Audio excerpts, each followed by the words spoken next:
Welcome back, everyone. This is Raz and Daniel at Higher Ground Financial Group.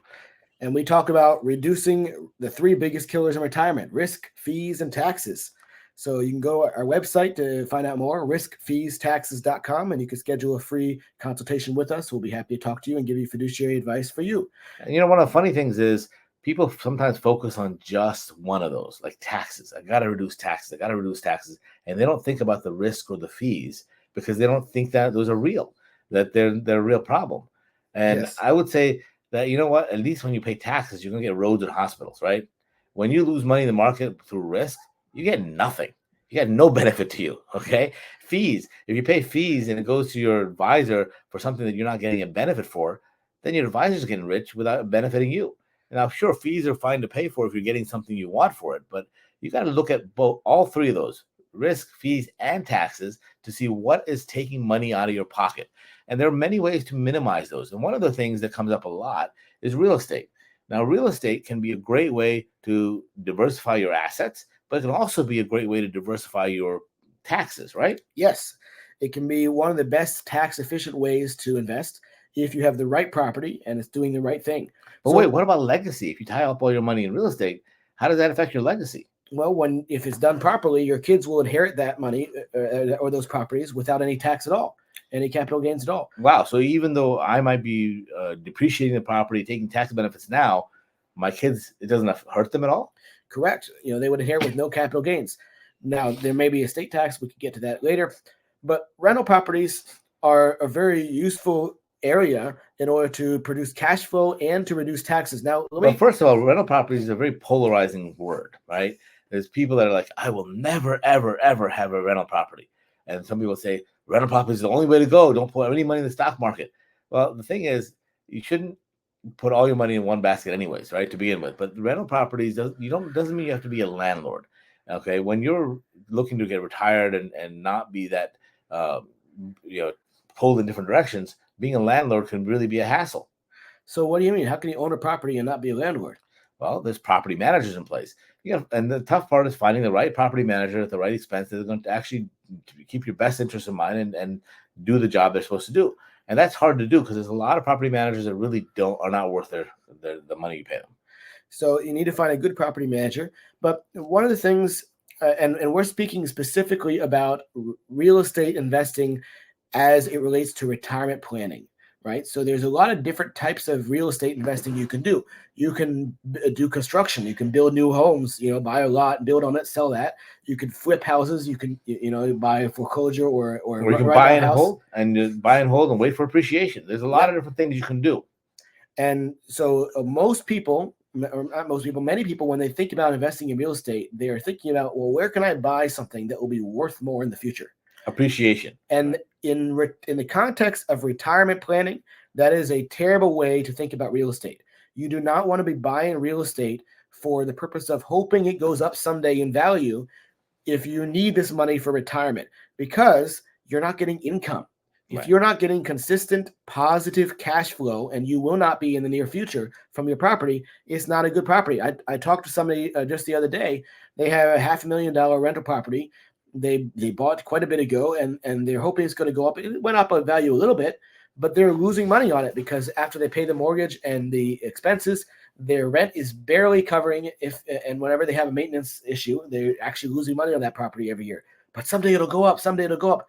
Well, someday is here. You're retired. You need to have cash flow. Otherwise, you have this. They had about 250,000 of equity. This money is sitting there, and I said, "How much is your money earning?" It's earning zero.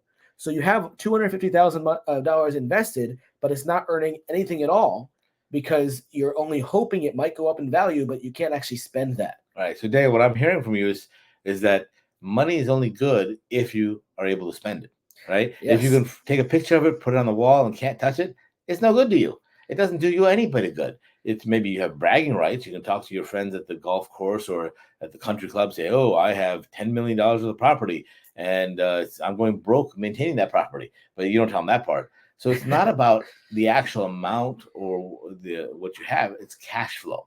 Cash Right. flow is king. Whether you're in working years or retirement years, it's all about cash flow. The more cash flow you have, the better off you are. So, especially in retirement, you don't have the time to wait for appreciation. Appreciation is good. Yes, your family will benefit from it. Your kids, grandkids will benefit from that. But that's not really the main purpose. The main purpose is to make sure you have cash flow that is good. Because if you have rental property and you're making only, say, 1% profit out of that, and you have $500,000 in that property and you're making 1%, well, you can take that $500,000 and put in a CD today and make 5%. Why in the world would you go through all that headache and hassle and make, literally 75% less than you could make someplace else? So that's a good example, Raz, because how do you really know if your particular property, maybe you already have a rental property, how do you know if this property is worth keeping? Well, the best way to figure that out is to compare what you're making now to what you could be making if you invested someplace else that was guaranteed. Because rental properties have some risk. Mm-hmm. So you do not want to be earning less than what you could earn with no risk, right? And so if you can get interest in a bank account or a fixed annuity or CD or something that's guaranteed, and let's say it's going to pay you 5%, well, then you would not want to have any property that's going to pay you less than that consistently, right? Now, percent of what? Percent of your equity that's in there. And a lot of people get this mixed up because they think, well, the property's worth $500,000 and, so I'm going to rent it for 10%, $50,000 a year. Well, how much money do you have in it? Is it paid off? Do you have a mortgage on it? What do you want to calculate would be how much equity do you have in the house? Because if you sold that house, how much money would you get out of it? And then you could take that money and you put it in the bank and earn interest. So that's the baseline that you compare it to. So you compare that baseline to, okay, how much income I'm making minus all the expenses. So how much is spendable income?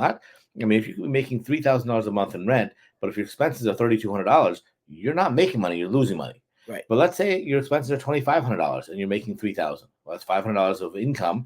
But if you have $500,000 of cash in there, that's only $500 a month. That's $6,000 a year on $500,000. It's only about 1%. Less than 1%. 1.2%. Yeah. So that's not a good investment. You have a $500,000 house, but it's not doing anything for you. Now, if you don't really need the money, hey, good for you. You're wealthy. You just want to hold on to money and hold on to assets. But then you're not using it for retirement planning. And if you're not using real estate for retirement planning, there are other types of real estate that are useful to have. But for the clients on this program, we're really talking about how to use rental properties and other real estate in general to supplement and help your retirement plan. And that means you really need cash flow. So the proper property, it's kind of a tongue twister. If you find a good property in a good location, you would hope to make more on the amount that you have invested. After all your expenses, you need to be making quite a bit more than what you could earn guaranteed on a risk-free asset. Our rule of thumb is you got to be able to make money with a mortgage and do well. Then if it doesn't have a mortgage, it's even better. But our rule of thumb really should be about 8 to 12% minimum of income from that whatever money you have invested. That does not mean you get that every year because there are maintenance things that come up, right? So you're not guaranteed to get 8 to 12%, but you should at least be projecting that. You should only buy a property if you're hoping or expecting that you could make 8 to 12%. After all expenses. After expenses, yes. So it's very important to take a look at all the numbers, and also that you shouldn't be so involved in it that you can't go take a vacation. You got somebody else taking care of that. Because if you have to be taking phone calls about toilets or lock codes or things like that, it's not worth the time. There's lots of different things that come up with rental properties. One is you can get a renter in there that you can't get rid of, right? What happens there? They won't leave. And they're not paying you rent, and you can't evict them because, this country's kind of crazy. It kind of protects the criminals more than it protects the people that are working hard. But, somebody could be on hard times. Whatever, they might have lost their job and they can't pay the rent. What do you do? So those are risks you have to take into consideration. And there are ways to mitigate that risk. So one of the ways that a lot of our clients have done is gone away from long-term rentals to short-term rentals. There's short-term rentals with VRBO, Airbnb. That's one option. And there's also rentals in commercial, like medical rentals, dental offices or medical buildings. So those things, they're pretty much kind of guaranteed they're going to pay you, right? A lot of retail space is empty now. 50% of retail space is empty in most places. And office space, 50% of that is empty. Why? Because COVID changed the whole environment. People are shopping online. People are working remotely. So a lot of commercial real estate may not have the same effect that it did before. So you got to be aware of that. And so if you're looking at commercial real estate, look at the things that are still going to be there, like healthcare industry is always going to be there, right?